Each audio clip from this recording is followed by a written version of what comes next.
Hello, everyone. Welcome back to another episode of the Nomad Strength Show. I'm Ross Hillier, your host, and we have an awesome episode today. I've been trying to talk to my guest today for a long time. I've followed him for a long time. His name is Matt Eich, and he is the owner of Mule Resonator Guitars. And if you've not heard of Mule Resonator Guitars, I would encourage you, please go follow them on Instagram. He makes some of the most incredible steel-bodied resonator guitars out there. They sound amazing. They look amazing. And the more I started following Matt, the more I realized that he was actually into a lot of the same stuff that I'm into. He trains really hard. He's been really involved in training in powerlifting and stone lifting. He's traveled to Scotland and lifted some of the manhood stones. He's really into jiu-jitsu. And so there was a lot of overlap, obviously, with my deep love of guitars and music. And so I thought there would be a good opportunity for us to chat and go over as much of that stuff as we could. And it was a really fun conversation. There was a lot of really cool stories told, a lot of really good insight into running a business as Matt has developed and grown his business over the last decade, a handful of years since. And with the use of social media to help do that, and being a craftsman and using that and wanting to become a business person, and what transitions are involved with making that transition from I'm just a builder, now I'm also a business owner. We talked a lot about training, a lot about jiu-jitsu, a lot of lessons learned from the crossover of those two things. So I think you guys are really going to enjoy this episode. So before we get into it, make sure you go check out sellweightarcheryproducts.com. If you ever need a quiver for your traditional bow, they have rawhide plastic hood quivers. You can customize them. It's amazing products, and go check them out, sellweightarcheryproducts.com. And without further ado, let's dive into this week's episode with Matt Eich.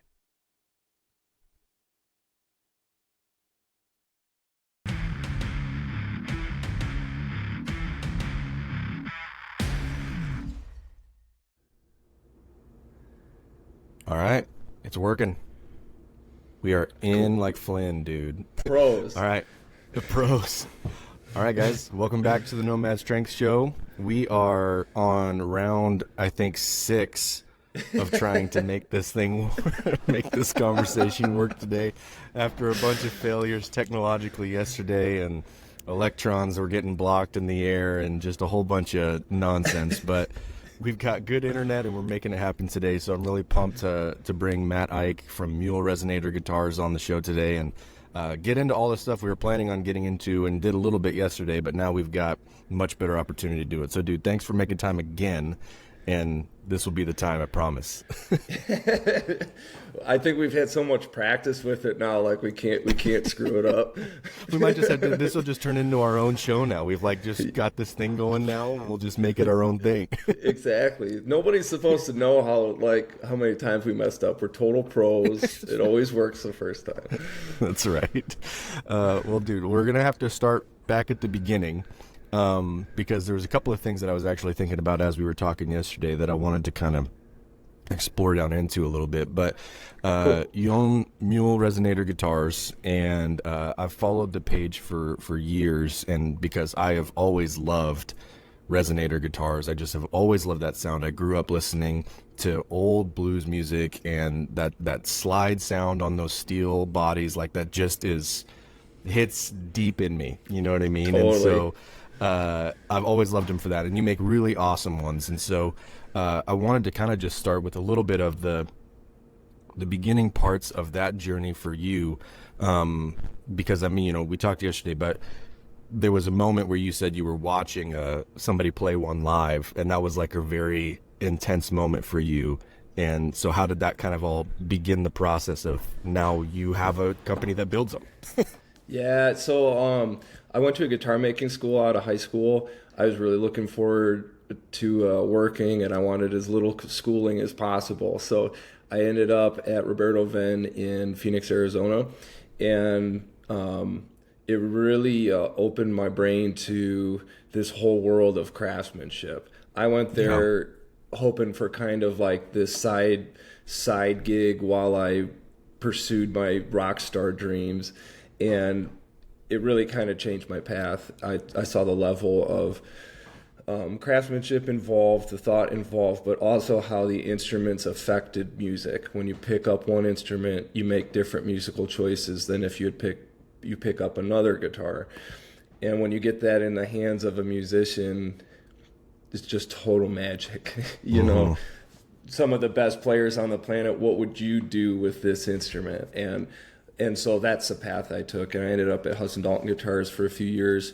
And then probably 10 years after guitar making school, I was back in Michigan, and I saw a musician named Kelly Joe Phelps play a resonator guitar. A steel-bodied resonator guitar is like an acoustic guitar, but the body's made out of steel, and it's an old type of guitar they came up with in the 1920s to make guitars louder before amplification was a thing.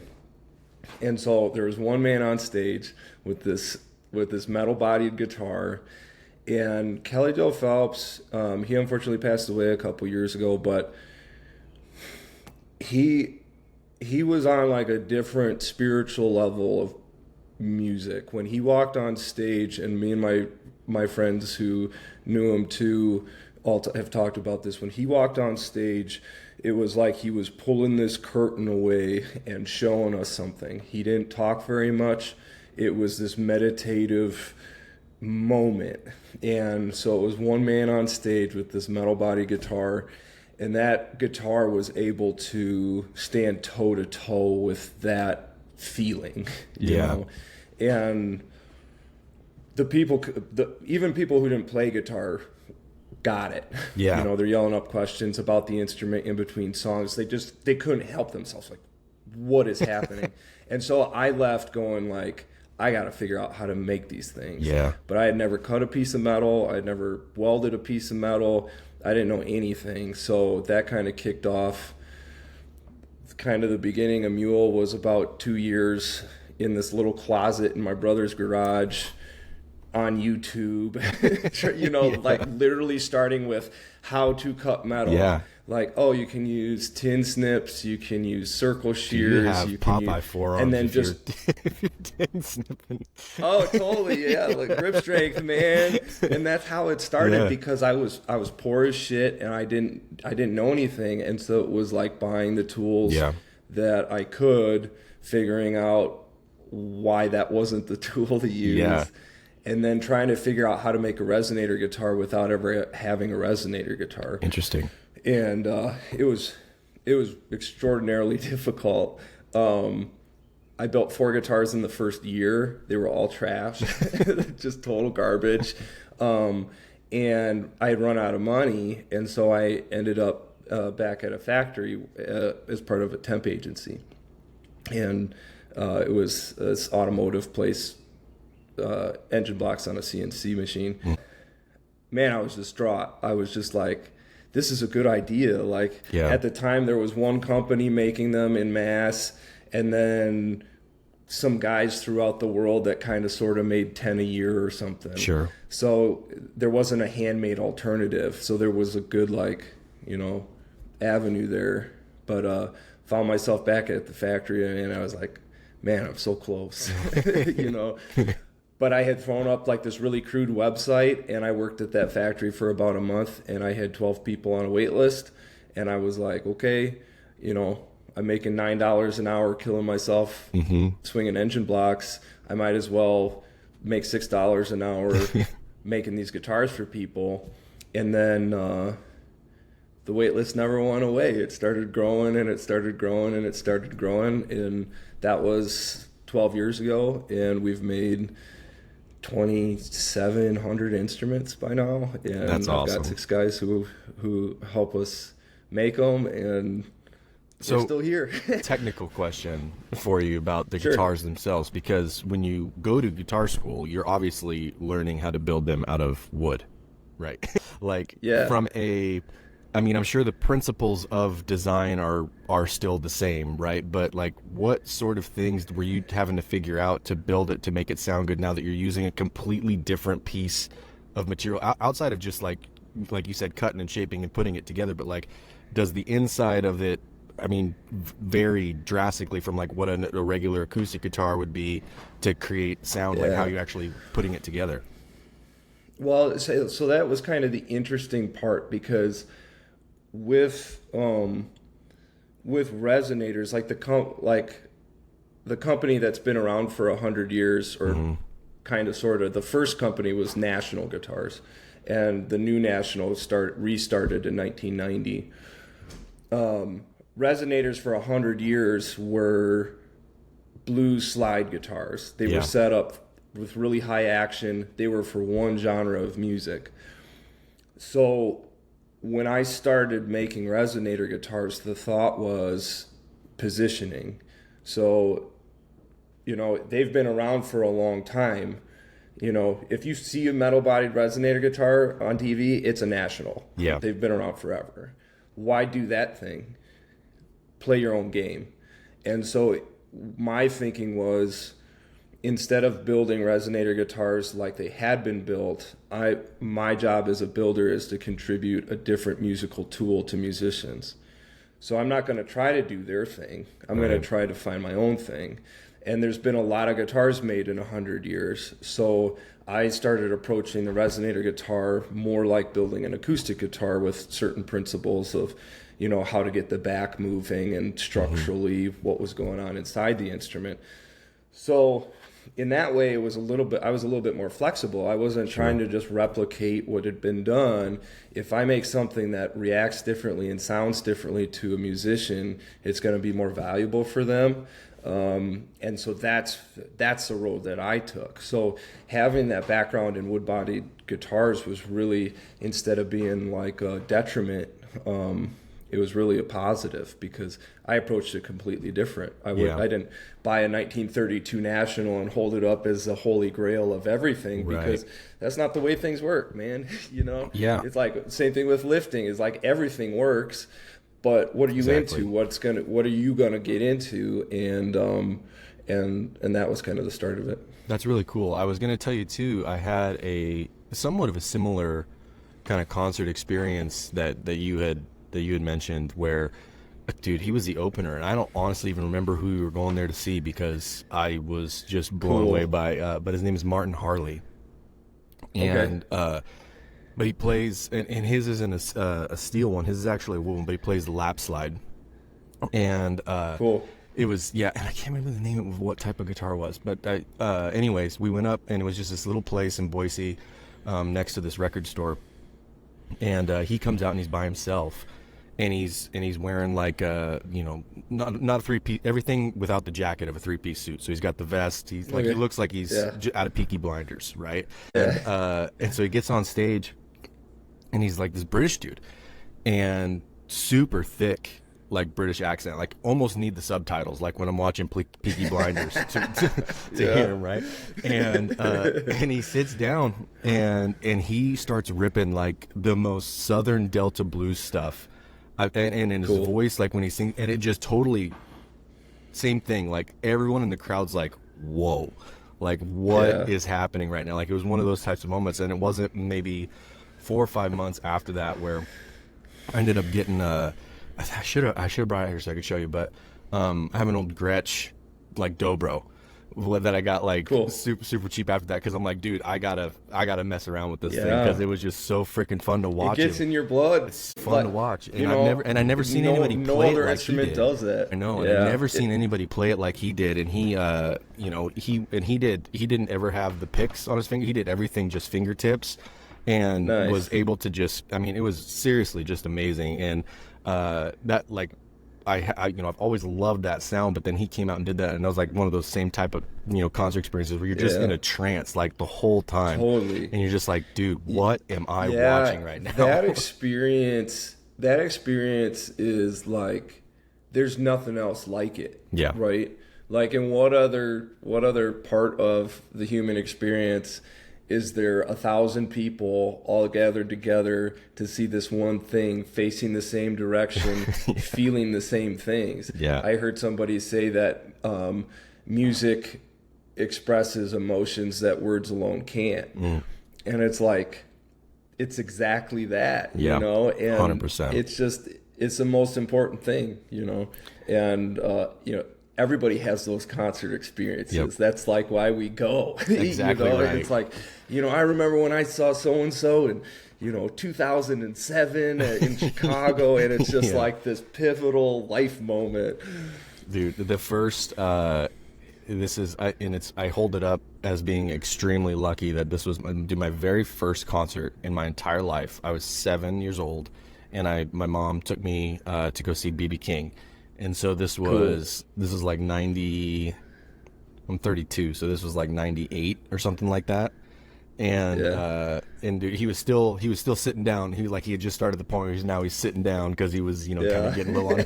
But dude, I remember it so vividly. Like, he just ripped for like 2 hours. And I'm like, this is unreal. What am I even in the presence of right now? Like, and it's so tough to start with that, because then you're like, dude, how does it get better than that at any point? You know what I mean? How do you start off with good taste, and where do you go from there? So when you're going through the process of actually building out what became the company as it is now, I mean, there's obviously all of these challenges with getting things in the business part of things set up, and there's always all of the challenges of starting having a startup company and trying to figure out where you're going to find your place in the market and how you're going to set everything up. And then there's all of the ups and downs of just general business owner life, right? So one of the things I really liked when we talked a little bit about it yesterday, but that sort of transition from you're the maker, right? Like, you're the craftsman, but now you also got to put on the hat of being the business owner, and then making sure that like all these awesome things that I'm making get recognized and get seen by public, so I can actually turn this into a business. So if you could talk a little bit about that, like how that transition went for you, because that's a struggle for a lot of guys that are in that space, or even like coaches like myself. Like, I know unbelievable coaches, like best coaches on the planet, but it doesn't really matter if you don't have anybody to coach, or you don't have anybody that like, if nobody knows about you, it doesn't matter how good you are, and vice versa. Like, the best athletes sometimes make the worst coaches. Exactly. It's the same thing goes for guitar. It's like, when pro guitar players come out with online lessons, typically it's all right, well, I'm gonna play it again next. They can't really relate to the common people. It's the trick with the business owner thing is like, I think before I started doing it, you look at people who have businesses and you think that like they have this special set of knowledge that I don't, like they know it all. Kind of like when you're in grade school and you think college kids, like they got their shit together. They're in college, right? Like they know this thing, and then you get to college and you go like, I don't know what the fuck I'm doing. It's like, well, maybe when I have a family and I'm an adult, then I'll know stuff. And then you get to be an adult and you're like, even less. Like, I really have no fucking clue what I'm doing. And that's the thing with business ownership, was it's such a gradual process that, I had this realization maybe 7-8 years in that I was still operating in survive mode. When I started building guitars on my own, when I dropped out of college, I was in an industrial garage in Minnesota in the middle of winter. I had no money. I couldn't afford an apartment and a shop, so I'm sleeping in my shop with no bathroom. And that mindset is so deep rooted that for 7-8 years of even having employees, I was still like in that survive mode. Yeah. Because there's nobody on the outside who's observing you. Right. If you're an employee, and and that was my realization, was we all gripe about our bosses, but the benefit is that they know stuff and they're telling you this is what has to be done by when in order to make this machine run. When you're the boss, nobody's telling you that. Your ship could be sinking and you have no idea, because there's no one saying like, hey man, like, look at your books. Hey, your wait list is disappearing. Right. Hey, your employee is really not, he's not doing what he should be doing. You have to go and learn how to see that stuff. And that transition's really difficult because we identify in certain ways, right? Like what we do is who we become. you know, whether you're lifting or you're in a business sense, is like, you know, I'm a Shiko guy. You know, you're like, this is me. I'm 5'3", Jim Wendler, bust, you know, and it becomes part of your personality. Yeah. You identify with it. Learning to hold that at arm's length and be able to see it for what it is and not become that thing is really, really difficult. And it was really challenging for me. I was just, you know, never really anticipated having a business of this size, even though it's like very small in the scheme of things. Sure. It was just kind of this gradual process, and that process continues to happen. You know, my roles as a business owner continues to change. You know, my big thing now is like cinematography, learning how to tell stories with video, you know, and so I've had to buy the cameras and learn the stuff and go down those YouTube rabbit holes, and suddenly like I'm the film guy, you know. And it's part of the fun, you know, but being able to be aware that, hey, I'm self-identifying as this thing, and it's really being the ball and chain keeping us from growing, keeping me growing as a human being is a really challenging thing. What did you need to do during that time to kind of help yourself make a couple of those, take those steps to like, okay, I'm not this guy anymore, like I need to be this guy? Like, what were some of the things that were helpful for you to make that transition easier? I think there were two main things. Is probably around 7-8 years ago, I realized that I was in a real bad mental health state. And it was coming out physically. I wasn't really paying attention to mental health until it started affecting me physically. Sure. And I couldn't perform. I'm trying to lift, but I would lift and it would take me 3 days to recover. I would throw up, my back would go out every 6 months, and I'd be in bed for 2 weeks as a 30-year-old. I'm like, man, something's going on here. And so I really started digging and diving, and I found this book called Healing Back Pain by a former orthopedic surgeon who realized that surgeries were not helping people. Big long rabbit hole, and he discovered that repressed emotions, and especially in high performers, if you're, you know, used to hitting it hard and starting businesses and doing the things, you build up this tension in your body, and eventually your body goes, you know what, enough of this. And that was the beginning of me addressing my mental health, because now it's affecting my lifting. So I guess I'll worry about my brain. Right. And that eventually led me to a jiu-jitsu gym here in Saginaw, and the coach, Carl, is a full-time psychologist. Oh, interesting. And it was perfect timing for that. And a lot of the stuff that he was talking about really helped me realize that, of, you know, like one of the things he says, if you're not going forward, you're falling behind. Like, you can't avoid discomfort. Discomfort is the thing. Yeah. Are you taking steps towards where you want to go? Because staying the same isn't an option. And realizing, ooh, I have to keep on a path, you know, I have to keep growing.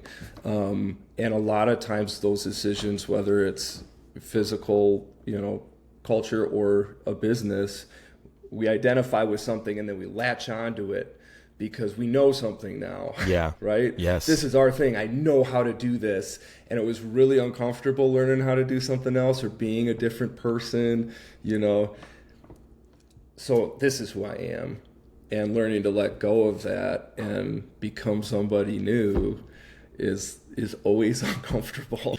That was honestly that addressing the mental health and then finding that jiu-jitsu gym was a big step towards looking at the business in a different way. What about jiu-jitsu that like kept you in it? Like, what was, I mean, because I think that's a fairly common thing when, especially going through a certain time where there's struggle.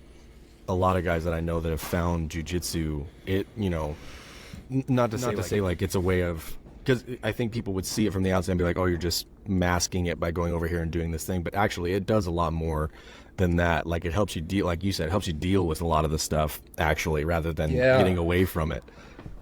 Yeah, and like by nature, I'm very like wary of drinking the Kool-Aid. Yeah. Like that's kind of how the There's a lot guitar of started, jiu-jitsu was like, Kool-Aid too. right? And we as human beings have this weird thing where like it's probably goes like to this tribal aspect, right? Is like we want to find our tribe, and we find ways of making these tribes around really stupid things, like all the online arguments about literally everything, whether it's fishing or lifting or guitars. We always argue about the stupidest things, and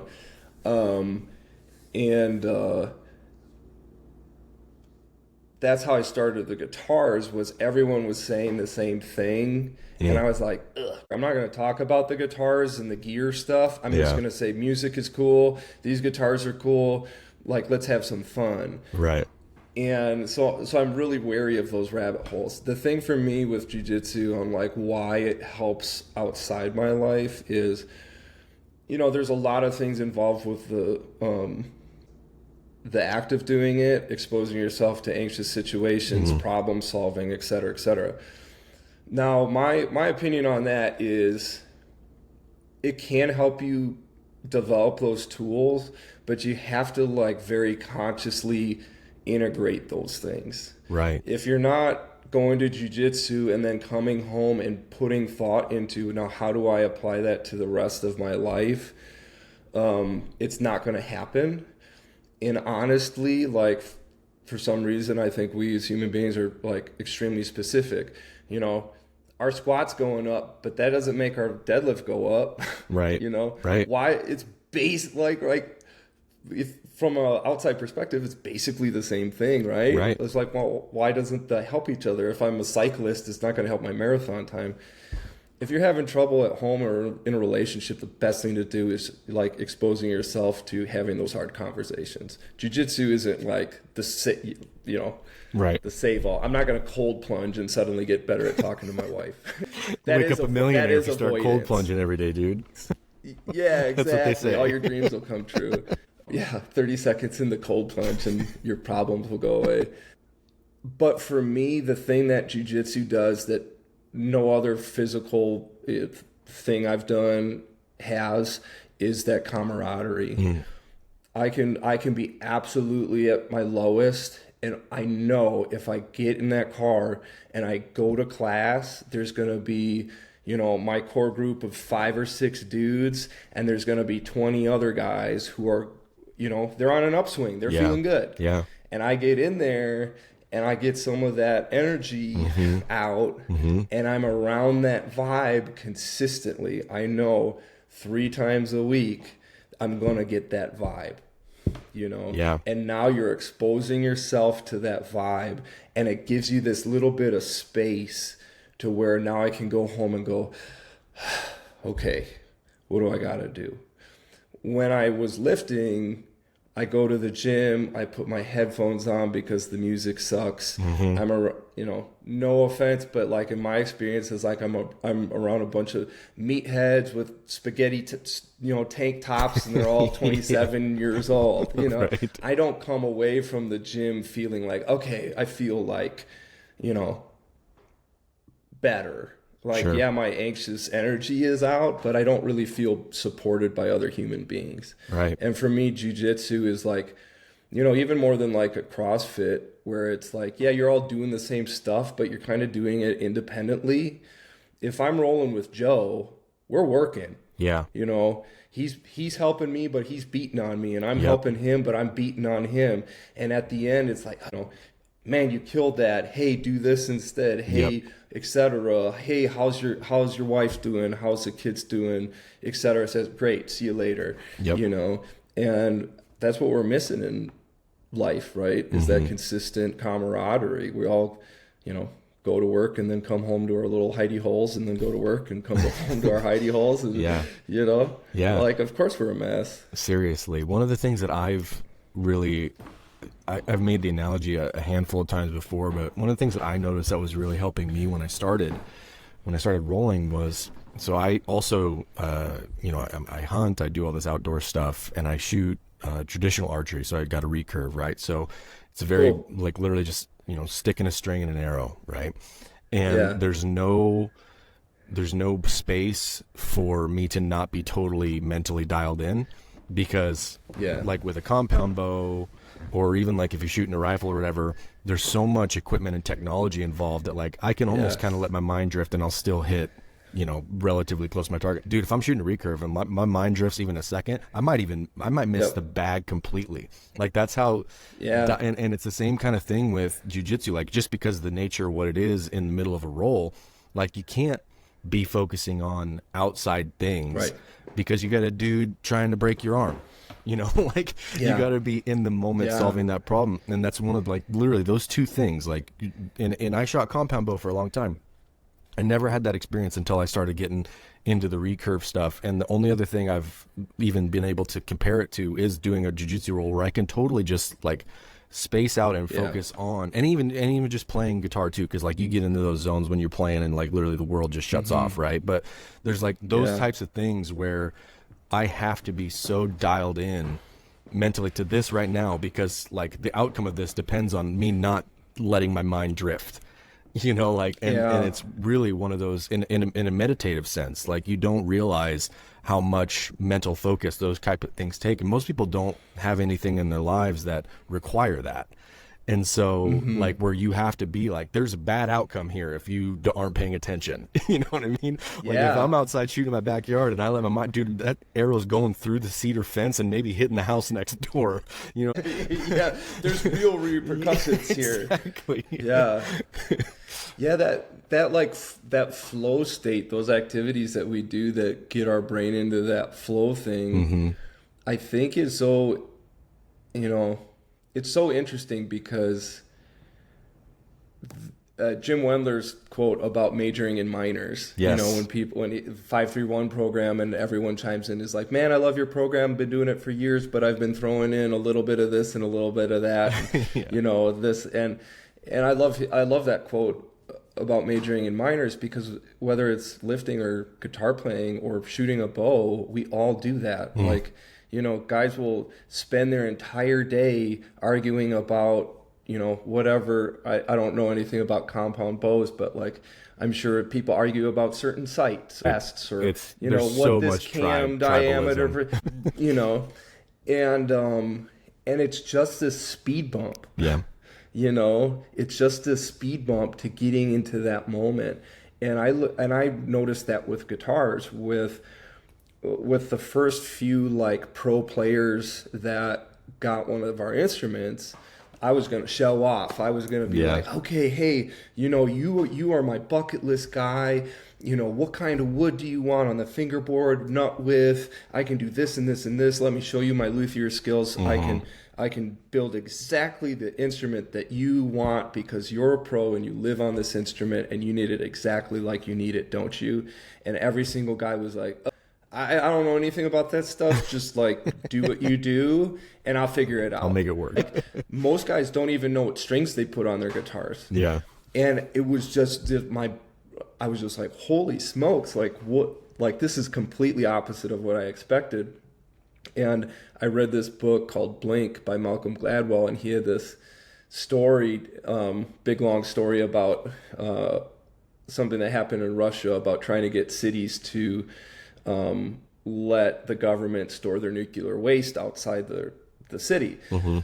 But the point of the story was that with brain scans, what they discovered was that the parts of our brain that deal with that logical part, that technical side, and also the altruistic, like more like feeling part, have a really hard time operating at the same time.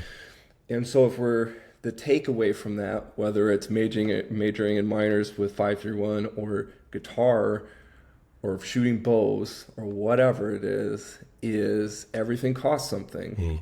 Sure, you can be online arguing about whatever, and if that's what gets you off, cool. But realize that that's costing you being good at shooting. And it's this balance thing. There's not a right or wrong answer. Everyone can do what they want to do.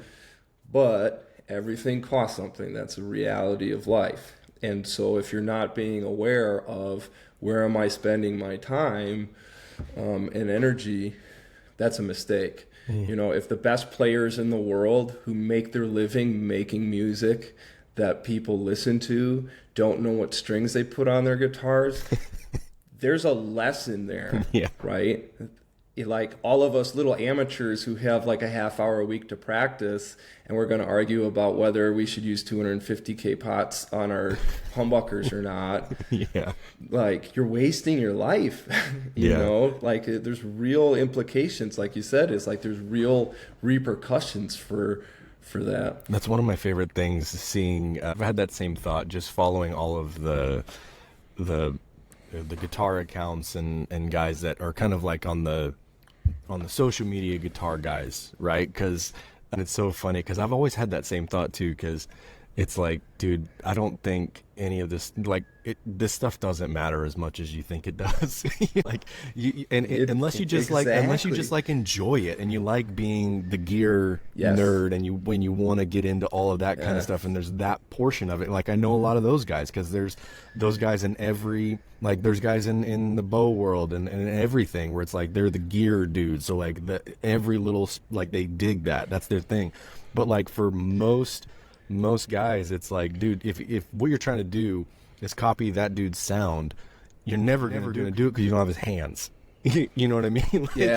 Like, and so there's always the level of, it's like, well, what's the point where, like you said, it's almost the point of diminishing returns on the effort I'm putting into, like, this thing that ultimately isn't as important as I'm trying to make it. You know what I mean? If you just actually spent the time and did it. Yeah, absolutely. My friend Jeffrey Folkelt was at the shop a couple weeks ago, and he's a very intelligent, well-spoken human being, and he and I were talking about how to communicate online. You know, the whole algorithm thing, and how you pretend to know what it means and all of this stuff. And why does this person who took this video in their kitchen get 1 million views, but, you know, this great storytelling video of similar length gets nothing? And what he said was, all there is being good. Everything else is antics. And that phrase, I've just been mulling it over for 2 weeks, because to me, what that speaks to is integrity. I don't want to speak with too broad a brush and be judgy, but I'm going to speak with too broad a brush and be judgy. Is like the gear stuff and anything like that, and same thing with lifting, the programming shit. Is like, everybody wants to be the authority, and everybody wants to say they found the new big thing, and this, you know, doing incline flies with your, you know, pinkies up is going to be the thing to keep upper chest growth. And it's just like, does it work? Yeah. You know, you get people to click on it. Cool. Good for you. But at the end of your life, what are you going to look back and say? Like, you might not be aware. But if everything costs something, I want to be able to look back at the end of my life and said, I didn't go for low-hanging fruit. Even if I don't succeed in it, I chased the deepest possible connection, the deepest connection to my work, to other people. For certain people, that might be making Snapchat videos in their way. So I'm not trying to knock a certain thing. But, you know, whether it's camera gear or it's bow gear or it's jiu-jitsu or whatever, you can see that common thread is one big time person says a thing, immediately followed by 10,000 smaller time people saying, you know what you need is this. I heard it from that guy, but I'm going to come across like this is my new idea. And we just keep saying the same shit over and over and over again to get that click, you know? And to me, that's lack of integrity. Is you are not deciding who you are and taking steps to be that person. You're looking around at everybody else and trying to go, oh, I can do that thing. I can make that thumbnail that way, you know? And it's purely about chasing success. How do I get that exposure, as opposed to what do I want to make in the world?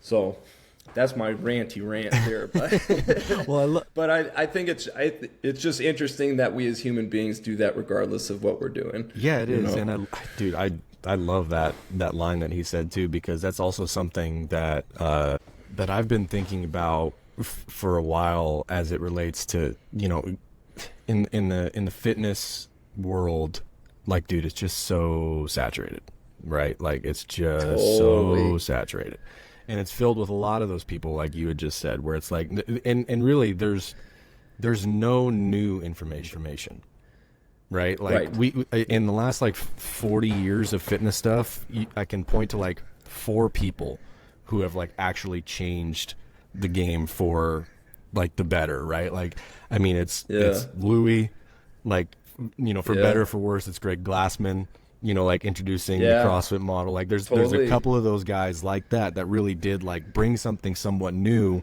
and revolutionize stuff with it. But like 90, I'll say 100% of everybody else is just like, dude, you're just finding a new way to package it, or just like to try to make it sound something for you, right?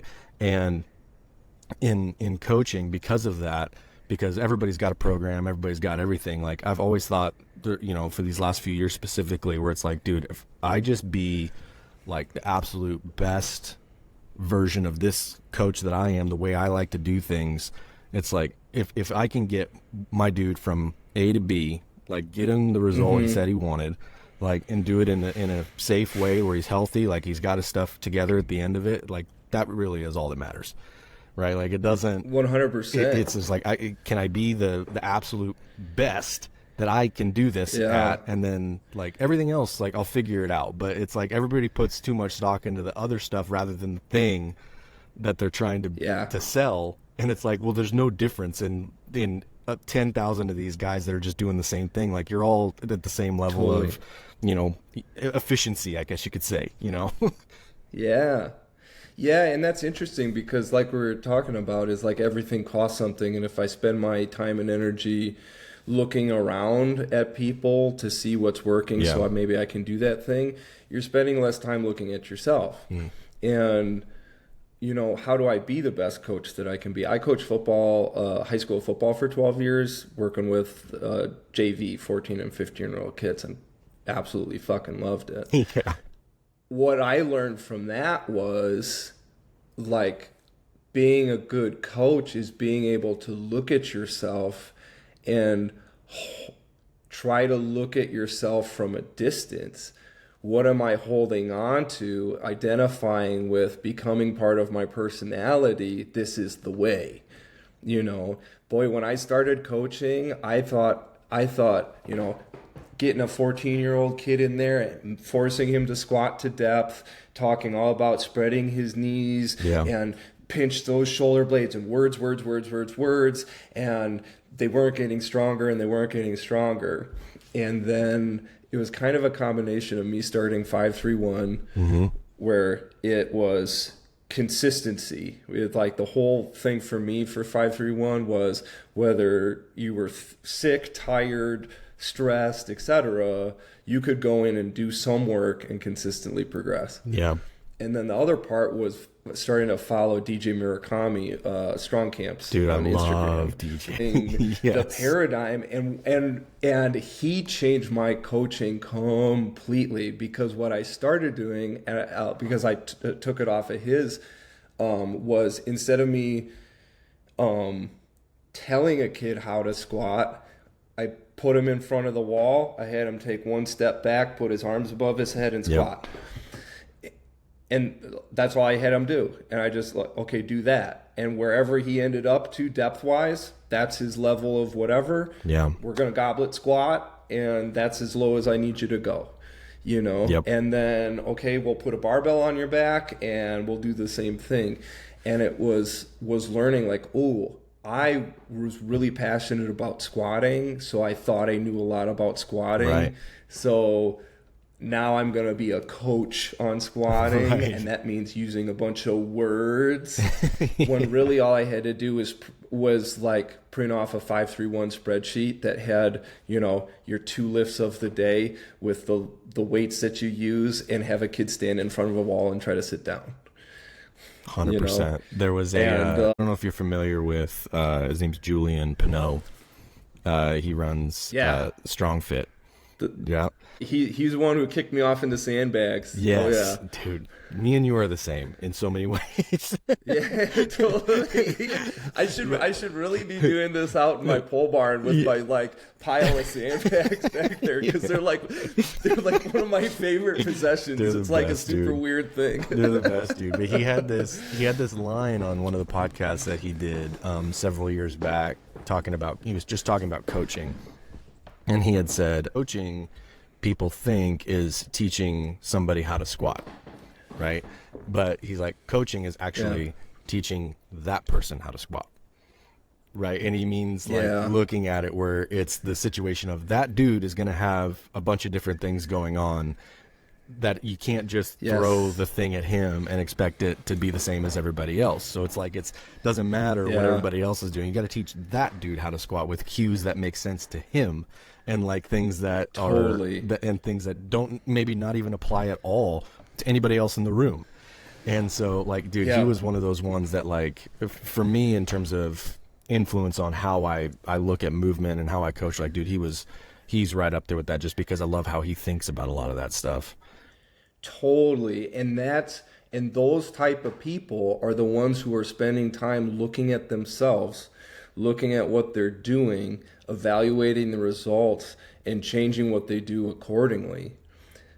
If you're chasing that low-hanging fruit and that click stuff, you're not looking at that, which means that you're not being a good coach. Like, that's what it means. It costs you something. You can't have everything you want. If you want to be a social media influencer coach, you're going to be spending your time editing videos. That will take 4 hours of your day. Yep. That means that that's 4 hours that you could be looking at your notebook saying, hey, client A, B, and C, they're actually not getting stronger. Why is that? You know, maybe let's just try some stuff and figure out what is effective. You know, so I can't overstate that. I think is you got to look at yourself first. But I've been very recently reevaluating my training, because after I went to Scotland to see my friend. Yes, I'm glad we're getting into that. Lifted to the that was a good little segue with the sandbags. I got all. So I went to Scotland to see a friend, and I've always been fascinated with the manhood stones. The city I grew up in had a big Highland festival, so I grew up watching guys throw telephone poles and do all this stuff, and just absolutely love Scotland. So we went and saw a bunch of them, and I lifted 2 of the stones. One of them is the saddling mare stone, where it's a 210-pound stone, and the goal is to lift it up and then set it on top of a plinth, which is a giant boulder that's probably 6.5 feet tall. So you have to get it up and then get it on top and settle it. Yep. And so it was my body weight, but I struggled with it. I got it super low on the stone, and it kicked off this 5-minute battle of me wiggling this stone up on top. And what I realized there after that, when I was thinking about it, was like the whole like weakest link thing. Is I'm 40 years old. My goal is to be healthy and be strong at jiu-jitsu. And what, like, you know, looking at DJ's stuff and some of the other guys, is like, why is the squat the most functional movement?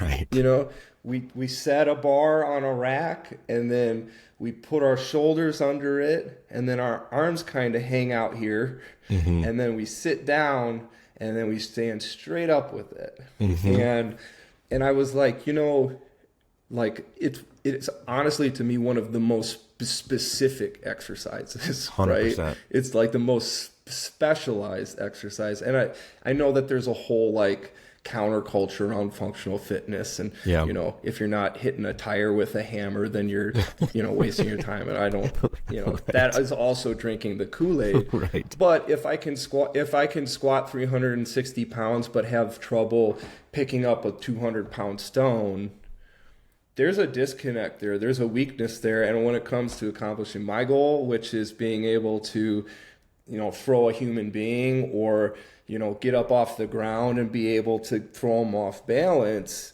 I'm like this, like a getting my squat from 300 pounds to 400 pounds is not going to help that, and it's going to take the majority of my effort. So if my grip strength is my weak link, that's what I got to work on. If getting a sandbag off the ground is my weak link, that's what I got to work on. And when you're 40, you got limited resources. So you got to be really like directed on like what you use, which is kind of an art form. I've really enjoyed it. That's awesome, dude. I need to take a break. I need to put my charger in here for a second. I thought I had it plugged in, but it's not. Give me like 2 seconds. We're going to plug this thing in. Do it. We're in need of a cut. All right, we're charged. So with the stones, because you'd sent me that video of you doing that one, and struggle busting it for those several minutes, like you said.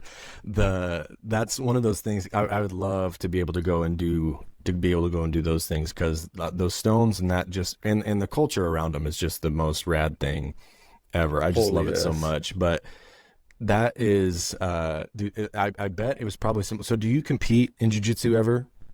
Yeah. Okay. I compete usually around twice a year. Okay.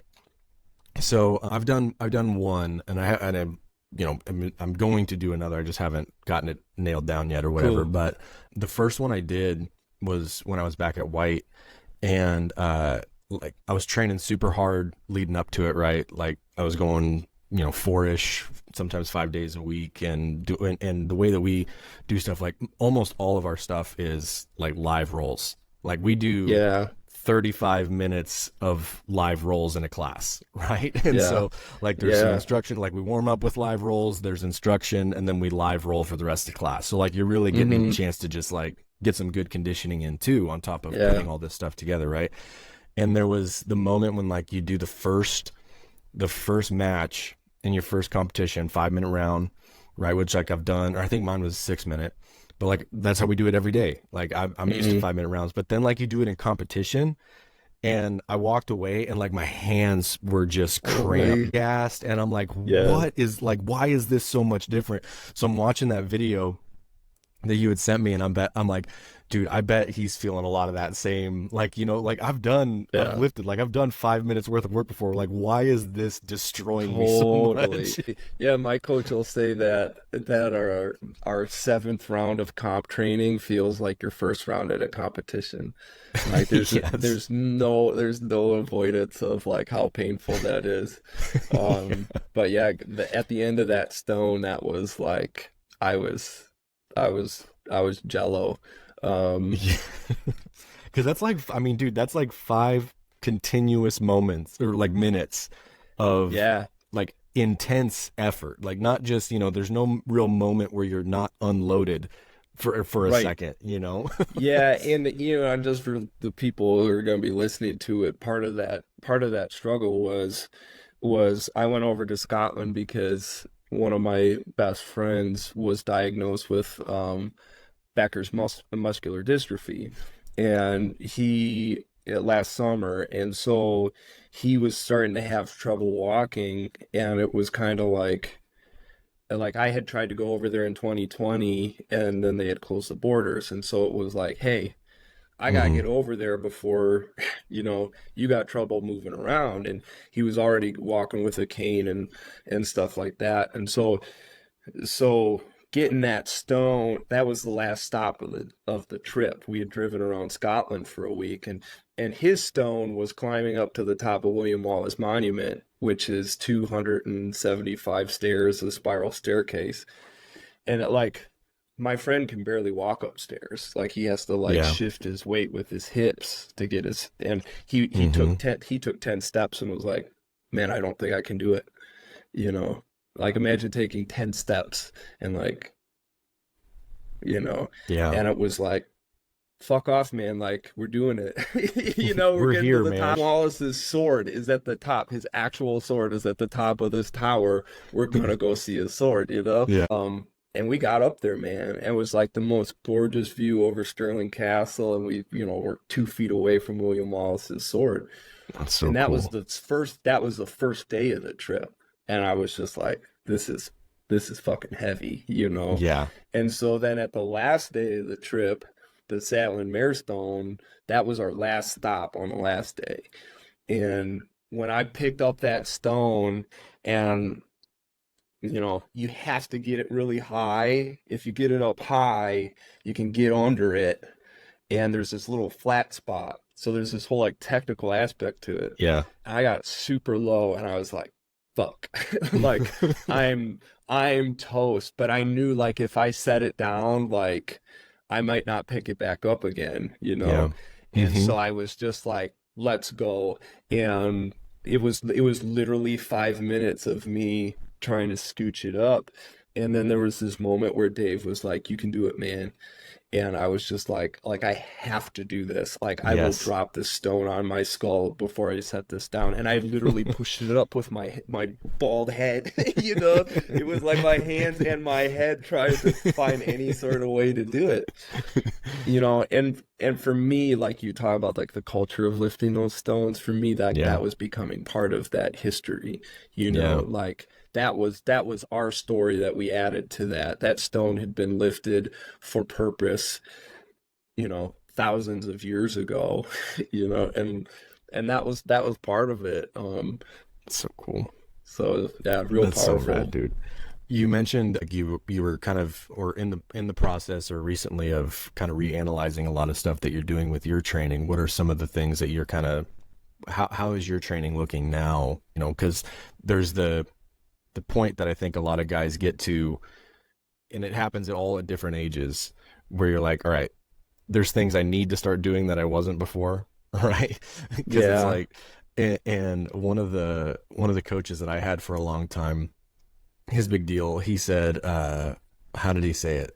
It was like every new decade you turn, so like when you're 40 or 50 or 60, whatever, you add 10 minutes to your warm up. And and he goes, and at the time he was like in his early 60s, right? And so he's like, dude, he's like, I'm 62 or whatever he was. He's like, my training session is mostly warm up. He's like, I'll get in there and I'll spend 40 minutes like just moving good and like doing a lot of like body weight stuff. And then he's like, and then I'll have 10 minutes to kind of just, you know, if I want to hit a couple heavy deadlifts or work on some presses, and then I'm out of there and I feel good. But it's like there's these phases everybody goes through where you're like, okay, I can't get away with this that I used to get away with anymore. So like, are you kind of going through some of that stuff too with yours? Oh, we're frozen. Oh, are we frozen? Can you hear me? Yeah. I can hear you now. Are we lagging or are we right on? We're on right now. You just froze it. I think we're good now. Yeah. So at the end, you want me to just start in with how I've changed my training? Yeah, go over with that. Okay. So for me, what I've reevaluated is that specialization. Like those main lifts are capped, like my squat and I don't straight bar deadlift anymore. I trap bar deadlift and press. Like my lower body stuff, I've capped at my body weight. And then for reps. Sure. And whatever I get. Because on the priority list, that is my least priority. Is being a good squatter is the least priority. I need to be able to lift somebody my body weight once during a round. There's such a muscular endurance component to jiu-jitsu and literally everything else in life except lifting. Right. You know, but when I started doing this dive into like muscular endurance, like nobody talks about it because it's not sexy, you know. It's like nobody wants to talk about squatting something 50 times. You know, like that's not fun. But for me, that's been the most beneficial, you know? And so like I've capped like my max is I can't use time and effort to chase something that also increases the risk of injury. Is like if I get injured, and I have been, is like my knee will never be the same. like I Mm-hmm. can't risk it, and I'll lose 2 months of jujitsu training. Mm-hmm. Everything costs something. So do I want to push that squat? So boy, maybe I could hit 300 or 315 and get back to 3 plates. Um, is pretty arbitrary. So The I use that stuff as like the main lifts Sure. as like the go in, knock it out, get it done, but then get on to the other stuff. And the other stuff is sandbags. Mm-hmm. And it's more for reps. Anything Mm-hmm. that I can do where I mean, this is the jujitsu position, Mm-hmm. right? Any sort of rotational component to it. Um, like exploring ways of picking it up. Mm-hmm. Can I get it on my hips and pull it with one hand? Can I pull it to this hand? Can I shimmy it up this way? Because what I kind of learned from that stone was like there is this exploration component to it of that Yeah. strength. How do I figure this out? How do I be strong in this position? And kind of training that aspect, and that's why I love the sandbags, is because you can be kind of creative with them without this penalty of dropping a bar on your head or doing Mm-hmm. something dumb, um, and that's been really helpful. And then like exploring those like end ranges. There's tons of guys now who are, doing all sorts of stuff with that end range strength with your hips and your shoulders and stuff. Is like, if my shoulder is weakest here and most prone to injury, I've got to train this spot, and Yeah. finding different ways to do that has been really fun. And then a lot of your conditioning stuff, is that just on what you do for, is that do you just get that from jujitsu, or do you do other conditioning type things? So yeah, so I try to think like same thing with like the business stuff and like same thing with lifting. I think a lot of times we get into these either or situations Yeah. where either I'm doing this or I'm doing that when really it's this priority list. Make a priority list, one, two, and three, and start with one. And if you Mm-hmm. get to two, cool. Yep. If you get to three, cool. Yeah. Yeah. But um, because there's benefit to everything, but mainly the conditioning is jujitsu, and it's for a lot of those lifts, my last set is lightweight, as many reps as I can do before putting it down. Yep. Whether I'm Mm-hmm. breathing in the top or I'm breathing or I'm finding some way to rest a little bit, I'm just gonna go and just take it as far as I can go for one set. Um, but the only thing that's gonna help you condition for jujitsu is Is jujitsu. jujitsu. Like, Yep. I'll assault bike for 5 rounds, when I feel like doing it. But man, I went down an assault bike rabbit hole thinking like, okay, this is the key to my conditioning. Um, so I'm always ready for competitions in jujitsu, and it's just a big fucking waste of energy, It's like it's diminishing returns, right? If you do Yeah. 5 minutes on the assault bike, cool, man. Like, do it. If you Mm-hmm. do 30 minutes on the assault bike, like you're wasting your time. Go watch an instructional, go work Yeah. on that rotator cuff that's been bugging you for 10 years, Yes. you know? Seriously. The muscular endurance part of it was one of the things that, going back to Julian, was like he had the example of that he uses a lot is when you're like with the prowler with the sled, Yeah, and because he's like, dude, when we do these sled runs, like you go at his old spot when he was down in Torrance, he's like, you go twice around the parking lot, and it's like, and you have to run, and there is never a spot where you're allowed to stop. Like, and I don't care at yeah, the end if you are like dragging your feet as you're pushing, like you have to finish this. And he yeah, goes, most people aren't have never gone down to yeah, that place of intensity before, and so their legs just explode, and there's lactic acid everywhere, and they're just torched. yeah, And he goes, most people have never been to that place because that place sucks. Like, it hurts, yeah, And so he's totally. like, that's one of the missing keys for a lot of people's training is like, dude, you have to go to those super intense places. He's like, not every day, right? But like once a Yeah, week, Yeah. Put on put a 25-pound plate or just an empty sled even, and just go until your legs feel like they're gonna fall off. Yeah, And and that's when I will use the assault bike during like yes, training camps or leading up to it, is to get to that place, because that last round of that Tabata on the assault bike, that's as close to me being able to replicate a competition scenario, yeah, because it's a controllable variable.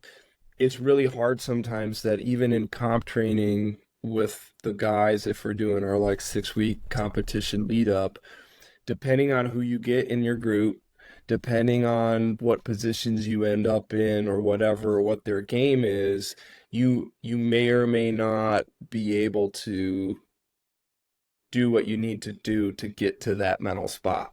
yeah, On an assault bike, I know that last 20-second round, or when I get the 8 rounds in and I go 1 minute as hard as I can, you know, hmm that's when that trigger flips off, you know. Like hmm I tell the football kids that your brain is a liar. yeah.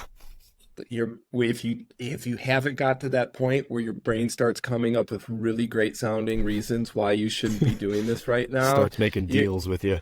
start making deals. Yeah, Yeah. absolutely. It's like well, you decided before you did this that this was a good idea, but now you're realizing that this is a real waste of your time and effort, because it's better used someplace else. And, now Yeah. you're remembering those chores that your wife wanted you to do later, and you may not have the energy to weed the garden because of Yes. this. And like, you've just decided that in 20 seconds. Yes. Yes. And for that mental conditioning is part of it. But again, you got to be able to integrate it. If you don't go in with that intention and you don't come away trying to connect that to your future goal, it's not just going to happen. You can't just jump in a cold plunge tank and it just washes your problems away. It's like, you got to think about it. You got to put yourself Yes. our coach is really big on the visualization, exposing yourself to that feeling. It's not going to make it go away, but now you come to expect it. Yes. Like, we go through that visualization of, imagine you're walking into this arena and there's 3,000 people there who have come to watch you to compete. What hmm does the ref look like? Imagine the opponent is the biggest, nastiest looking dude. You saw him throw 3 people leading up to you, and you start feeling nervous. Like, I'm talking about it, but I honestly, like, in my body, I start to feel a little tingly. Yes. Like that anxiety is like, that's what you're trying to get yourself ramped up to that. Yep. And that's a really powerful tool to put yourself in those situations. If I'm going to get in that cold plunge tub, hmm and what I need to work on is working through conflict with, people in my life, I've hmm got to be thinking about that before I go in that tub. What is Yeah. this feeling is similar to, hey, we should talk about something, right? I got to take Yes. that step. Got to take that step into the tub. I got to take that step as like, hey, honey, can we talk about something quick? If I don't do that, I'm avoiding hmm it. Like you said earlier, it's like, well, you just use that to avoid it. Well, if you're not connecting it to something intentionally, it is avoidance. It's a really thin line. That's awesome, dude. I think yeah, dude, we've been going for a while now. We'll start to wrap it up.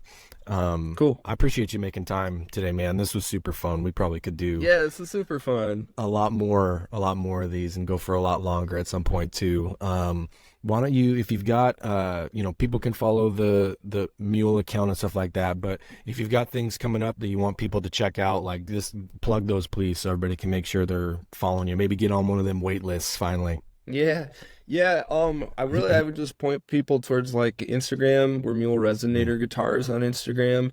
Um, Even if you don't play guitar, my thing is posting videos of musicians playing them.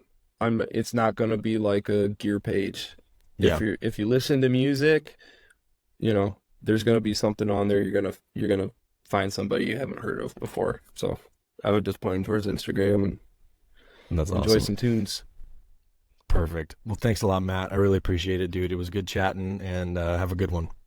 Yeah, you too, man. Thanks so much.